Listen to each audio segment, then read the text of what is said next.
Hey guys, just wanted to do a quick video with all the news about Bryce Harper and Manny Machado signing these big deals, and also Kyler Murray deciding not to go to the MLB and choose the NFL instead. I kind of thought about a lot of people were saying he's missing out on the possibility of signing a huge $200–300 million contract.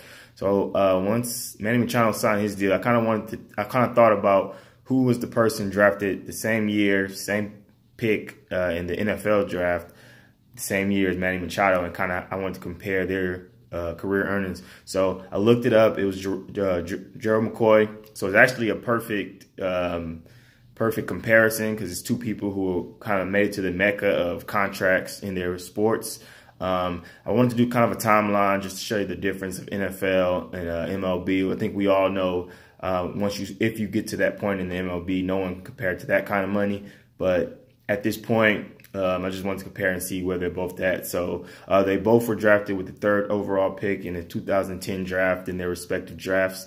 Of course, back then in the NFL, you could sign these huge contracts as a rookie. So Gerald McCoy, his first year in the NFL, he signed a huge deal. I believe it was worth $55 million at that time, 5-year deal. Manny Machado, when he was drafted, of course, MLB is a totally different route. He got a $5.2 million signing bonus. Good money, but definitely nowhere near what Gerald McCoy signed at that time.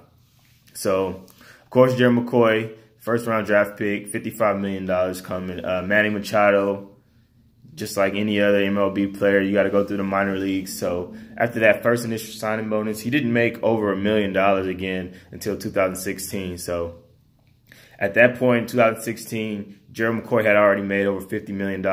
Manny Machado was somewhere around 10 with that 2016 salary. So at that point, Gerald McCoy was way ahead. After that, of course, you know what MLB is, arbitration. So you go all these years from making couple $100,000 a year once you make it to the MLB. And Manny Machado had, a couple years in the minors. So once you make it to the MLB, you're still not making the huge money. And then once you get to that point to talk about your contract, you got to go through arbitration. So Manny Machado had a couple years making $5 million, $11 million, $6 million, $9 million. But Gerald McCoy, on the other hand, he became one of the best players in the NFL, defensive players in the NFL, and he signed a huge contract. So let me get that up. His was 6-year, $95.2 million. So this is in 2014. Manny Machado still making about $500,000 a year at that point.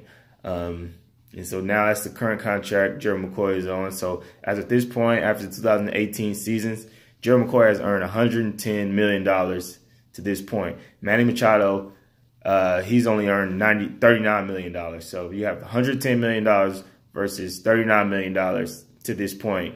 Now, we all know Manny Machado just signed a 10-year, $300 million deal. Gerald McCoy is a football player. He's heading towards the end of his contract. So he has 2 years left on his current deal, 3 years left on his current deal. So if he plays that out, he'll be around $148 million. Manny Machado has a brand new 10-year deal, and that's going to take him to over $330 million. So definitely, if you go through the long term and you both make it to your mecca, MLB, of course, is where the money's at. But I think it's something to be said how long you have to play. If you still want to play, do you want to be a professional player for that long? MLB is less rigorous, so you can make it longer than the NFL. But I mean, Gerald McCoy can retire in a couple years, made well over $100 million.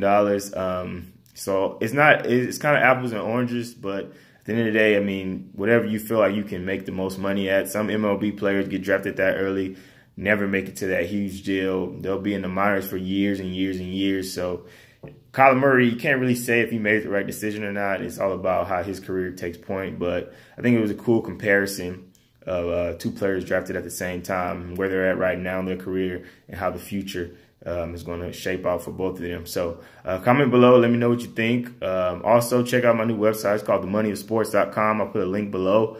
I have cool things like this, just different things about salaries and different things about sponsorship, sports, things like that. So let me know what you think. Thanks, guys.